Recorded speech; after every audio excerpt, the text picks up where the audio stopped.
What's good, YouTube? I know this news happened yesterday, but I'm gonna talk about it for today. Today we gonna talk about Marco Belinelli going to the Philadelphia 76ers. He's a guy that got bought out by the Atlanta Hawks who's not even gonna make the playoffs. And honestly, they so bad that it doesn't even matter because they get a top 10 pick most likely, which they can add to Torian Prince, Kent Bazemore, and Dennis Schroeder. John Collins. They have a lot of young talent on that roster. And we gonna see what they gonna do. They got some cap space coming up too. So the Hawks have a little bit of a bright future, and they play for the East. Even though the East is getting a little bit more stacked, we never know how the team's gonna turn out. We never know who's gonna get traded. We never know what happens. But as of right now, if Detroit Pistons is the ninth seed with Andre Drummond, Blake Griffin, and Stanley and Reggie, it show you how difficult it is going to be to make the playoffs in the East. But you never know. At the end of the day, this is a good pickup for the Philadelphia 76ers. I feel like with a roster with Redick, with Covington, and you also got Markel Fultz. You also have TJ. You have some good perimeter players that can make shots, and you still have Ben Simmons as a shot creator. Obviously, Markel Fultz is too. He can handle the ball. He can score the ball. He also can create shots in the pick and roll, and also, and just in general, he's a combo point guard that can handle the ball and score. Obviously, we haven't been able to see him play that much, and we don't really know how big of a role he's going to have. And considering that he was coming off the bench, we don't know how big of an impact he's going to have because he missed this season, basically all of the season, because now it don't even matter if he comes back. It just be to help them make the playoffs because they're barely in it, because Joel Embiid can't play back-to-backs. But Marco Belinelli can play the two. He can also play the three. Marco Belinelli is a guy that been bounced around the league, but he's coveted because of his ability to make 3-point shots and make tough ones. He's 6'5", 210, and you have a guy that, even though he wasn't having the best season with the Hawks, he still gave you 41% from the field. That's decent for a shooter that doesn't know how to get to the paint and shoot off the dribble. But 37% from three is what you really want to look at. He basically shot 37 or higher majority of his career, and he usually shoots around 3 to 4 threes a game, and that's his career. Obviously, he's a great free throw shooter. He doesn't take that many. Like I said, he's not really a shot creator. He's not really a playmaker. He's more of just a off the screen and standstill shooter. And also, he can give you double-digit points, whether he's playing as a starter or off the bench. Off the bench, he only started one game this year, and he gave you 11 points a game off the bench. And you're gonna pay this guy 3 to 4 to 5 million at the max, and a guy giving you double digits off the bench, and he can space out the floor and stretch the floor, and he gives you insurance because sometimes JJ Redick is inconsistent. Sometimes he gets a little tired, and shooting is all about, having your legs underneath you, getting the right position, getting a good look at the basket, and sometimes you have to rest JJ Redick or even a guy like TJ, and Markel Fultz is gone, so that's another guard that you can't play. But if you got a guy that can knock down a three and draw a lot of attention, because he's going to be consistently running, he's going to be consistently moving, which means Ben Simmons can attack the paint.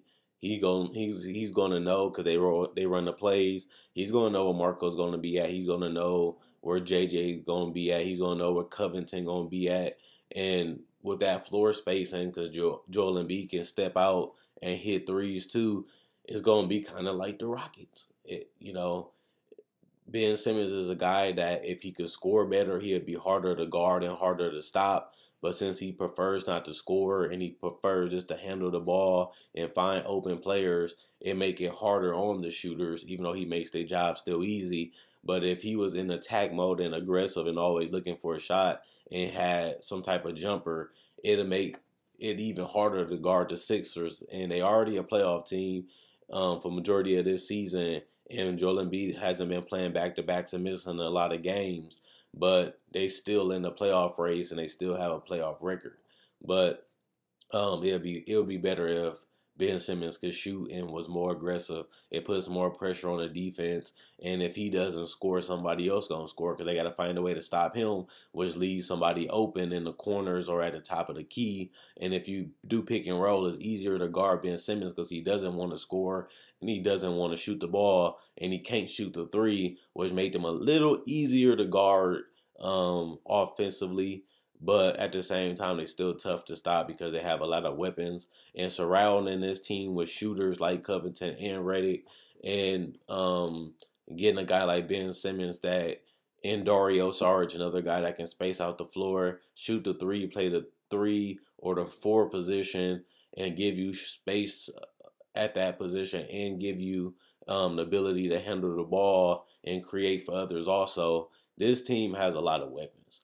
And this team has the 3-point shooters, and they're adding another one in Belinelli. I was kind of surprised because there was a lot of teams that coveted Belinelli that has a chance to make the playoffs, or even if they don't have a chance to make the playoffs, have a chance to compete for a championship. And adding a 3-point marksman, adding a guy that can draw attention, and you have to continually keep your eyes on him because he can knock down shots, and you don't want to give up 3-point shots because it hurts you a lot if you give up the threes. And having a guy like this is a luxury, knowing that you don't have to start him. Most likely he's not going to be a starter, but having him come off the bench is amazing. And he's okay with that role because he already been doing it in Atlanta, and that doesn't make no confusion. That doesn't make no confliction because he already been doing it for majority of his career. He might as well do it for the rest of his career because he's not as athletic, and like I said, he's not really a playmaker, and he doesn't really create his shot as much. But this team has a lot of weapons. It's gonna take a lot of shots. A lot of pressure off him because he doesn't really have to do nothing but stand still, shoot threes, and move around. And that's an easy job for him as a guy that's aging and getting up in his career at 31, and he's about to turn 32 in a couple months. Getting easy buckets, and instead of playing for teams like Charlotte, Atlanta, Sacramento, you actually got a legitimate chance with this roster to make a playoff push instead of just playing for the Hawks and the Kings where you're collecting a check, playing for a team that potentially could make the playoffs in the beginning, but ultimately you playing for a team that, won't be making it. So you're getting a check, but you're not getting a chance to win a ring. And I don't know if he's going to get that even this year. Even to me, the East is wide open, and they have good matchups against certain teams and certain lineups. And if Joel Embiid can stay healthy in the playoffs, if they make it, it's going to be hard to guard them because they're already hard to guard now. And, Marco Belinelli saying, hey, if I get bought out, I want to go to a team that can make the playoffs so I can have a chance to compete for one. Even though I doubt Philly wins a championship, even though I doubt Philly making a big run in the playoffs, it's still better than playing for the Atlanta Hawks and the Charlotte Hornets. Atlanta was okay last year, but they were just good enough to make the playoffs, and other than that, they was okay. And Charlotte was obviously this year way off from making the playoffs. Obviously, you thought you had a good chance with that roster. They didn't live up to expectations, and now you going into Philly knowing that, hey, I can make a big impact on this roster. I can play my game. I don't have to change as much. I don't really have to do as much. And I got 2-star players that can make my job a hell of a lot easier at this advanced age and simplify my game and maximize my potential in this role. And that's what he will do. But we going to have to see what he's going to do in the future. After playing for San Antonio, he don't really have anything to do. And after getting paid the last 2 years, he just going to be a journeyman at this point. Even if he stays with Philly, you know, long term wise, Philly gonna have to make more strides if they want to be a championship contender. But they're going in the right direction. But going into next year, on from Marco Bellinelli perspective, I feel like he'd be going to a different team next year, and he's gonna be bouncing around the league trying to find a team he can play for, and trying to obviously get another championship under his belt. As he gets older and as his athleticism fade, he definitely gonna have to play off more stars for him to stay effective and stay in the league. Let me know what you guys think. Do you think this is a big pickup for the Philadelphia 76ers? Do you think it just, okay, we got another shooter, we got another body coming off that bench, we got another insurance policy if JJ or Covington goes down, we still got somebody that can fill in that position and give us floor spacing and 3-point shooting? Or do you think it's just a minor upgrade? He's okay. He's better than having nothing. He still is a valuable asset in this league. And, we're not really playing him that much. He's taking up a roster space that we wasn't going to use for really nobody anyway. And he's a quality NBA player at that.